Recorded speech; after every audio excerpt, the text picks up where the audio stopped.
मोहन ने अपने मन में इरादा कर लिया था कि वह अपने होने वाली पत्नी रेशमा से हर बात का बदला लेगा। सभी बड़ों की सहमति इसी में थी।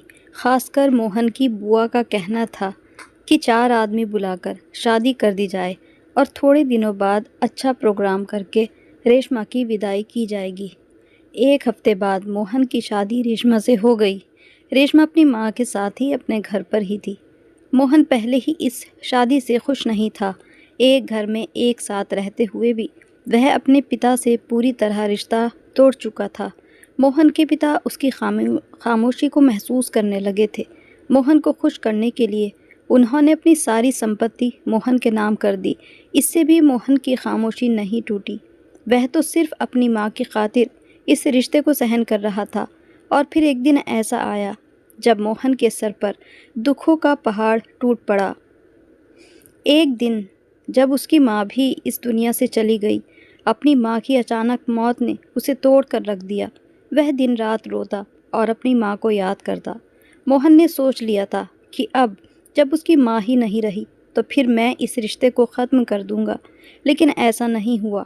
माँ की मृत्यु के बाद पूरे मोहन के पिता और उसकी बुआ ने मिलकर फैसला किया कि इस घर को संभालने के लिए बहू का आना ज़रूरी है। मोहन एक बार फिर मजबूर हो गया। रेशमा दुल्हन बनकर घर आ गई। वह अपने व्यवहार से मोहन को मनाने की बहुत कोशिश करती रही, क्योंकि वह जानती थी कि मोहन के मन में इस समय क्या चल रहा है। लेकिन मोहन उसे महत्व नहीं देता था। वह ना ही उससे बात करता था। अगर वह कोई बात करना चाहती भी तो मोहन उसकी किसी बात का जवाब नहीं देता था। प्रकाश जी यह सब कुछ देख रहे थे, लेकिन अब वह पूरी तरह शांत हो चुके थे। मोहन का व्यवहार उसकी मौसी ने एक दिन देख लिया। उन्होंने मोहन को अपने घर बुलाया और स्नेहपूर्वक समझाया, देखो मोहन, मैंने पूरी ज़िंदगी अपनी बहन को तरसते और सिसकते देखा है। उसने हमेशा अपने पति का प्यार पाने की बहुत कोशिश की। वह दिन रात तुम्हारे पिता की सेवा करती थी, लेकिन उस निर्दयी व्यक्ति ने कभी भी मेरी बहन की अच्छाई का मूल्य नहीं समझा। उसे हर खुशी और अधिकार से वंचित रखा। मैंने अपनी बहन को देखा था कि कैसे उसकी आंखों की रोशनी मद्धम पड़ती चली गई थी। वह धीरे धीरे जीवन से मृत्यु की ओर बढ़ रही थी। वह बहुत खुश रहने वाली और जीवंत लड़की थी, लेकिन तुम्हारे पिताजी की बेरुखी ने उसे तोड़ कर रख दिया था। तुमने भी अपनी माँ को रोते और तड़पते देखा होगा, और वही सब तुम भी तो रेशमा के साथ कर रहे हो। बेटा, मुझे बस इतना बता दो कि तुम में और तुम्हारे पिता में फिर क्या अंतर रह गया। अगर तुम भी अपने पिता के जैसा व्यवहार अपनाओगे और रेशमा के अधिकारों को छीनोगे तो तुम भी अन्यायी हो। शादी चाहे ज़बरदस्ती हो, लेकिन अब वह तुम्हारी पत्नी है, तुम्हारी जिम्मेदारी है। क्या पता तुम्हारे पिता के साथ भी ज़बरदस्ती की गई हो। खुद बताओ, ज़बरदस्ती शादी होने के बाद भी क्या तुम्हारे पिता का व्यवहार तुम्हारे लिए सहन करने योग्य था? उन्होंने तुम्हारी माँ को तरसा तरसा कर जीवन से ही दूर कर दिया था, और वही सब तुम रेशमा के साथ करने जा रहे हो। उनकी बातों ने मोहन की आंखें खोल दी थी। वह बिल्कुल सही कह रही थी। मोहन ने अपने मन में सोचा, मैं भी तो वही कर रहा हूँ जो मेरे पिताजी ने मेरी माँ के साथ किया था।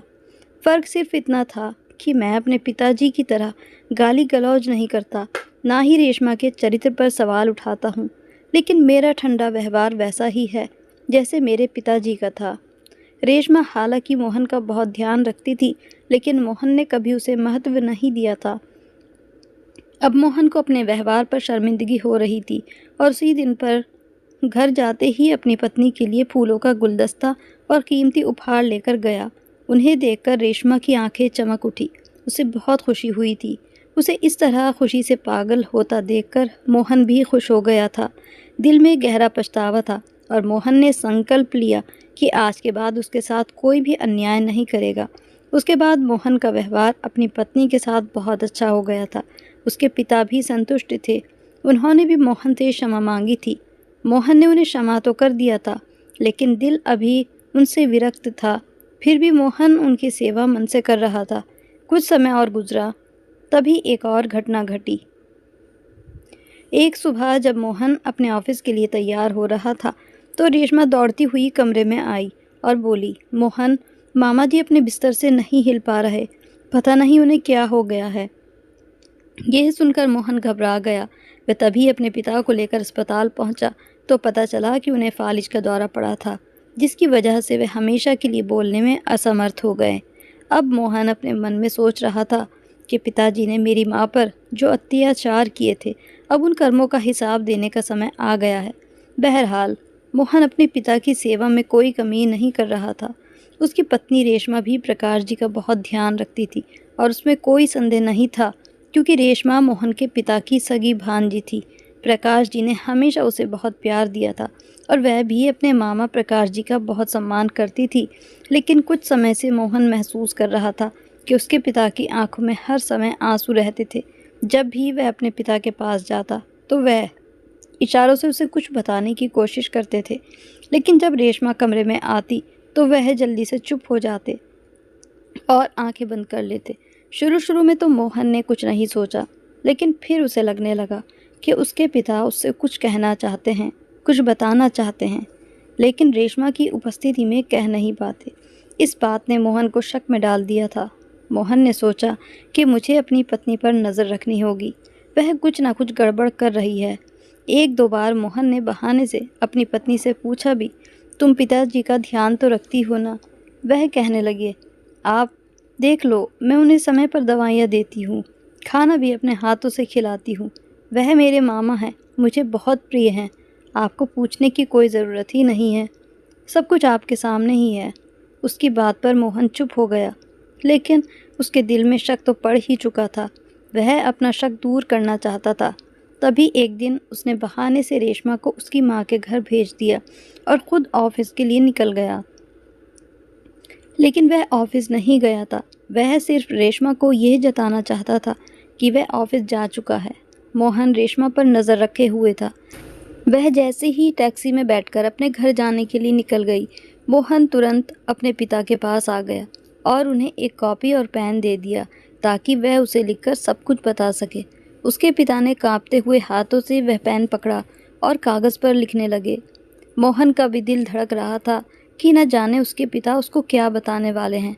मोहन ने थोड़ी देर के लिए अपने पिता को कमरे में अकेला छोड़ दिया, ये कहकर कि आप लिखिए, मैं अभी आता हूँ। उसके बाद जब मोहन कमरे में लौटा, उसके पिता ने वह कागज़ मोहन को दिया। मोहन ने उस कागज़ को देखा तो जो कुछ उसके पिता ने लिखा था कि जब तुमने मुझे धमकाया कि अगर मैं तुम्हारी माँ पर हाथ उठाना नहीं छोड़ा तो तुम अपनी माँ को लेकर अलग हो जाओगे, तब मैंने तुम्हारे सामने उस पर हाथ उठाना छोड़ दिया था। लेकिन जब तुम घर पर नहीं होते थे तो मैं वैसे ही अपनी पत्नी पर अत्याचार करता था, बल्कि मैं और मेरी बहन ने तो अत्याचारों की सारी सीमाएं ही लांघ दी थी। ना सिर्फ तुम्हारी माँ पर जुल्म करते थे, बल्कि उसे धमकाते भी थे कि अगर उसने तुम्हें कुछ बताया तो हमसे बुरा कोई नहीं होगा। वह बेचारी चुपचाप सब कुछ सहती रही। जब मुझे पता चला कि वह अपनी भांजी को अपनी बहू बनाना चाहती है, तब मैंने अपनी बहन के साथ मिलकर योजना बनाई और अपनी भांजी को अपनी बहू बना लिया। भला ये कैसे हो सकता था कि एक चरित्रहीन औरत की भांजी को मैं अपने घर में लाता और सारी ज़िंदगी जैसे मैंने बर्बादी में गुजारी वैसे ही मेरा बेटा भी गुजारता, क्योंकि मुझे यही लगता था कि मेरी पत्नी चरित्रहीन है और वह मुझे छोड़कर चली जाएगी, तो जैसी औरत वह थी उसकी भांजी भी वैसी ही होगी। शादी हो जाने के बाद भी हमारे व्यवहार में कोई बदलाव नहीं आया, बल्कि रेशमा ने तुम्हारी माँ के साथ दिन रात बदतमीज़ी करनी शुरू कर दी। रेशमा तुम्हारी माँ पर हुक्म चलाकर उसे ये एहसास दिलाती कि वह इस घर की नौकरानी से ज़्यादा कुछ नहीं है। उसने तो यहाँ तक कह दिया था कि बहुत जल्दी ही तुम्हारा बेटा तुमसे छीन लूँगी और तुम्हें इस घर से बाहर निकाल दूँगी। इन्हीं बातों ने तुम्हारी माँ को सदमे में डाल दिया और वह दुनिया से चल बसी। उसकी मौत ने मेरी आंखें खोल दी। मुझे एहसास हुआ कि वह इतनी बुरी नहीं थी जितना मुझे बताया गया था। मेरे इतने अत्याचार सहने के बाद भी उसने घर नहीं छोड़ा, लेकिन अब कुछ नहीं हो सकता था। मैं अपनी पत्नी के गम में टूट चुका था। जितने भी मैंने उस पर अत्याचार किए, यह पछतावा मुझे अब जीने नहीं देता था। मैं अंदर ही अंदर घुट रहा था। अभी मेरी बहन ने चालाकी से परिवार के बड़ों के बीच में लाकर रेशमा की जल्दी विदाई करवा दी। शादी के बाद रेशमा की असलियत मेरे सामने आई। मैंने सारी ज़िंदगी अपनी पत्नी को चरित्रहीन समझा, जबकि असल में तो मेरी भांजी यानी तुम्हारी पत्नी रेशमा ही चरित्रहीन थी। उसके बहुत से मित्र थे। मैंने उसे देख लिया और समझाने की कोशिश की तो रेशमा ने मेरे साथ भी बदतमीज़ी की। अपनी माँ के साथ मिलकर न जाने कौन सी ऐसी दवा मुझे पिलाई जिससे मुझे लकवा मार गया था। शायद वह मुझे मारना ही चाहती थी, लेकिन मैं बच गया। शायद ये ऊपर वाले की तरफ से मेरी सज़ा की शुरुआत थी। मेरे बोलने की ताकत हमेशा के लिए चली गई तो रेशमा ने अपने असली रंग दिखाने शुरू कर दिए थे। जब तुम ऑफिस चले जाते तो वह पीछे से अपने दोस्तों को घर पर बुलाती। वह मुझे मारती भी और कई कई दिन भूखा भी रखती। मेरी सारी दवाइयाँ बदल दी गई हैं और गलत दवाइयाँ देती है। फिर तुम्हारे सामने मासूम बनकर तुम्हें विश्वास दिलाती है ताकि चालाकी से सारी जायदाद हड़प सके। इन माँ बेटी की योजना शुरू से यही थी। जायदाद पर कब्जा करने के बाद तुम्हें रास्ते से हटाने में एक पल की भी देर नहीं करेंगी। जब से मुझे ये सब पता चला है, मैं अंदर ही अंदर जल रहा हूँ। अब मुझे एहसास हो गया कि मेरी बहन ही मेरी सबसे बड़ी दुश्मन थी। उसने मुझे मेरी पत्नी के करीब कभी नहीं आने दिया और ना ही मैं अपने बेटे को पिता का प्यार दे सका। असल में वही जायदाद की लालच में अंधी हो गई थी। मुझे माफ़ कर दो बेटा, मैंने तुम्हारी ज़िंदगी बर्बाद कर दी, लेकिन अब तुम अपना फ़ैसला लेने के लिए आज़ाद हो। उस लड़की से छुटकारा पाओ और अपनी ज़िंदगी फिर से शुरू करो। अगर हो सके तो मुझे भी माफ़ कर देना। यह सब पढ़कर मोहन की आंखें आंसुओं से भीग गई थी। उसने अपने पिता की ओर देखा। मोहन को लगता था कि उसकी माँ की ज़िंदगी अब सुकून से गुजर रही है, लेकिन नहीं, उसके संगदिल पिता ने उसकी माँ की पूरी ज़िंदगी जहन्नम बना दी थी और उसे कभी चैन से जीने नहीं दिया। दुख और पछतावे की हालत में वह बहुत देर तक कुछ बोल ही नहीं पाया। फिर रोते हुए कहा, मैं आपको सारी ज़िंदगी कभी माफ़ नहीं करूँगा पिताजी। आपने मेरे और मेरी माँ के साथ सही नहीं किया। फिर मोहन ने रेशमा को तलाक दे दिया, लेकिन वह इतनी आसानी से कहाँ मानने वाली थी। रेशमा और उसकी माँ ने मिलकर मोहन को कोर्ट कचहरी की धमकियाँ दी तो ज़रा भी देर ना करते हुए मोहन अपनी अदालत में मुकदमा दर्ज करा दिया और सबूत के तौर पर अपने पिता द्वारा लिखा गया वह पत्र कोर्ट में पेश कर दिया। रेशमा को तो उम्मीद ही नहीं थी कि इतना बड़ा सबूत मोहन के पास होगा। अब रेशमा और उसकी माँ कानून के घेरे में आ चुके थे। उसके बाद मोहन ने वह घर जिसमें उसकी बुआ रहती थी, वह भी उसके पिता का ही दिया हुआ था और उसके कागजात पिता के पास थे। मोहन ने वह घर भी उनसे खाली करवा लिया। मोहन के दिल में उनके लिए अब ज़रा भी नरमी नहीं थी। वह औरत इसी लायक थी। बुआ ने मोहन के सामने खुद को बेबस दिखाने की बहुत कोशिश की, लेकिन मोहन ने उन पर दया नहीं दिखाई। सारी जायदाद संभालने के बाद मोहन ने अपने मामा की बेटी से शादी कर ली और पिता के लिए पूरे समय की एक मेल नर्स का प्रबंध किया ताकि उनको ठीक से देखभाल की जा सके। अब मोहन की ज़िंदगी में सुकून आ चुका था, लेकिन कभी कभी अपनी माँ की बेबसी याद आती तो आंखों में आंसू बहने लगते। लेकिन भगवान का लाख लाख शुक्र है कि मरते समय पिताजी ने मोहन को सारी सच्चाई बता दी, जिससे रेशमा और उसकी माँ की असलियत खुल गई और सारी ज़िंदगी जो उन्होंने पाप किया उसकी सज़ा भी मिल गई।